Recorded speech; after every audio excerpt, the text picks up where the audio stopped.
तो दोस्तों आज हो गया 9 जून 2022 यूपी समेत देश दुनिया की सभी ताज़ा बड़ी खबरें लेकर आए सिर्फ आपके लिए। चलिए खबर शुरू करते हैं। उससे पहले चैनल को अब तक सब्सक्राइब ना किया हो तो फटाफट चैनल को सब्सक्राइब कर दें, लाइक कर दें, शेयर कर दें ताकि इसी तरह की खबर आप हर रोज देख सके। चलिए शुरू करते हैं आज की पहली बड़ी खबर। कांग्रेस पार्टी 13 जून को ईडी के सामने राहुल गांधी की पेशी के दौरान बड़े स्तर पर शक्ति प्रदर्शन की तैयारी में है। पार्टी ने अपने सभी सांसदों को 13 जून के दिन दिल्ली में मौजूद रहने को कहा है। सूत्रों के मुताबिक पेशी से पहले गुरुवार को पार्टी महासचिवों, प्रभारियों और प्रदेश कांग्रेस समितियों के अध्यक्षों की वर्चुअली बैठक भी बुलाई गई है, जिसमें राहुल गांधी और सोनिया गांधी की ईडी के समक्ष पेशी के संदर्भ में चर्चा हो सकती है। चुनावी दौर से गुजरने जा रहे गुजरात में आम आदमी पार्टी ने बड़ा कदम उठाया है। बुधवार को पार्टी ने प्रदेश इकाई और सभी मोर्चों को भंग कर दिया है। हालांकि ये पहली बार नहीं है जब आम आदमी पार्टी ने चुनाव से पहले इकाई भंग करने का फैसला लिया है।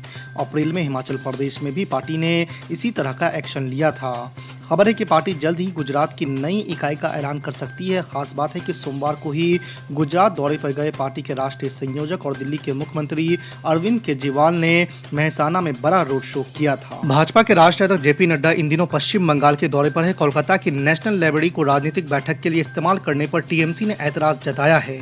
आपको बता दें कि हाल ही में भाजपा से टीएमसी में गए जयप्रकाश मजूमदार ने कहा है कि लाइब्रेरी के नियमों के मुताबिक इसका इस्तेमाल राजनीतिक उद्देश्य के लिए नहीं किया जा सकता।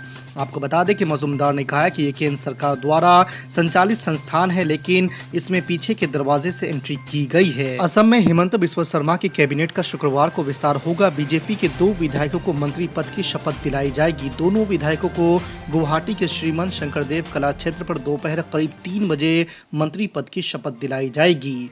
असम के मुख्यमंत्री हिमंत बिस्वा शर्मा ने बुधवार को खुद इसकी जानकारी दी। हालांकि मुख्यमंत्री ने उन 2 विधायकों के नाम का जिक्र नहीं किया है। सपा अध्यक्ष अखिलेश यादव से नाराजगी के बीच शिवपाल यादव ने बड़ा ऐलान कर दिया है। विधानसभा 2022 में समाजवादी पार्टी के साथ चुनाव लड़ने वाली प्रगतिशील समाजवादी पार्टी अब यूपी के निकाय चुनावों में अकेले ही अपने प्रत्याशी उतारेगी।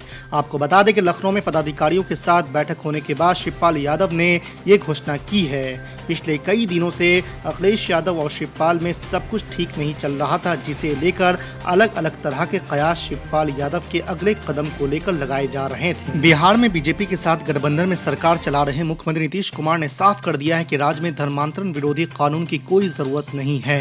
मुख्यमंत्री नीतीश कुमार का कहना है कि बिहार में पूरी तरह एकता है और सभी समुदाय के लोग शांति के साथ एक साथ रह रहे हैं। वहीं मुख्यमंत्री नीतीश कुमार के इस बयान से कुछ दिन पहले ही गठबंधन पार्टनर और भाजपा के नेता गिरिराज सिंह ने बिहार प्रदेश कार्य समिति की बैठक में धर्मांतरण विरोधी कड़े कानून की मांग उठाई थी। बीजेपी से निलंबित प्रवक्ता नुपुर शर्मा की ओर से पैगंबर मोहम्मद साहब के खिलाफ की गई टिप्पणी के विवाद में अब पाकिस्तान के पूर्व प्रधानमंत्री इमरान खान भी कूद पड़े हैं। आपको बता दें कि पाकिस्तान तहरीक इंसाफ पार्टी के अध्यक्ष इमरान खान ने मीडिया से बात करते हुए कहा कि पाकिस्तान सरकार को अरब देशों का अनुसरण करना चाहिए और नरेंद्र मोदी सरकार के खिलाफ कड़ा रुख अपनाना चाहिए। अरे बीजेपी सस्पेंशन लेटर में एड्रेस लिखती है उसका, और पढ़ के सुनाऊं क्या अभी आपको? वो आप लिखते हैं, मीडिया को देते हैं आपको। आप पूरा आम कर दिए उसका घर का एड्रेस, आप और हम नहीं किए। तो थ्रेटनिंग कॉल आ रहा है, उसके ऊपर आपकी क्या राय है? क्या नहीं हम नहीं अपील देखिए, कोई कानून हाथ में नहीं लेना, खत्म। कानून हाथ में लेने का इख्तियार किसी को नहीं है। हाँ, मेरे को भी तकलीफ हुई। मेरी जिंदगी जो है मेरे रसूल के लिए कोई अहमियत नहीं रखती। मैं उनके नाम का सदका खाता हूं मैं, मगर मैं पुलिस में जाकर कंप्लेन किया। हैदराबाद में जाकर हम कंप्लेन किए, एफआईआर दर्ज हुआ। फिर हमारे स्टेट के पुलिस के लोग हमको पूछे कि हैदराबाद में एक आदमी है जो उनको थ्रेट किया, उनको बोला कि उनके सर पर इनाम रख दिया था। हम बोले एक्शन लो आप। उसके खिलाफ केस बुक हुआ, उसको जेल में भिजाया गया हैदराबाद में। ये बोलते हैं ना, इसको आप वो करिए, आप करिए, क्यों नहीं कर रहे आप? और हम तो महाराष्ट्र सरकार से ये बोलेंगे कि आप उसको जाकर अरेस्ट करिए ना, आप तो सत्ता में है यहां पर। भाई शरद पवार साहब के खिलाफ कोई बोला तो जाकर आप थप्पड़ मार के उसका इनक तोड़ देते। कोई फिल्म एक्ट्रेस बोली तो उसको आप जेल को भिजा दिए। उद्धव ठाकरे के खिलाफ कोई बोला तो सैनिक जाकर इंक फेंकते, उसका गड़बड़ कर देते। ये करो ना भाई, आप क्यों क्वेश्चनिंग करते? भिजाओ ना, जाओ ट्रांजिट वारंट लेकर जाओ, लेकर आओ मोहतरमा को यहाँ पर। करिए ना, आप करना चाहिए आपको। क्यों? पंजाब के सवाल पूछा था मैंने, सिद्धू की- सिविल वाला वाला एक सवाल पूछा था जो अमेरिका की डिफेंस सेक्रेटरी का जो रिपोर्ट्स आया है, कौन से अमेरिका सेक्रेटरी का डिफेंस? जो अमेरिकन का अभी जो करंट गवर्नमेंट है उसमें हिंदुस्तान में जिस तरीके से अटैक हो रहे हैं, मैंने सवाल ये पूछा कि क्या सिविल वॉर की तरफ डिबेट हो रही है? सुनिए, अगर मैं पढ़ा होता तो जरूर उस पर तबसरा करता। मैं, आपने मुझे कहा, इंशाल्लाह कल सुबह में पढ़ूंगा। मगर एक रिपोर्ट है जो आपको पढ़ना चाहिए, वो है अमेरिका की स्टेट डिपार्टमेंट ने रिलीजियस फ्रीडम रिपोर्ट जारी करती है हर साल।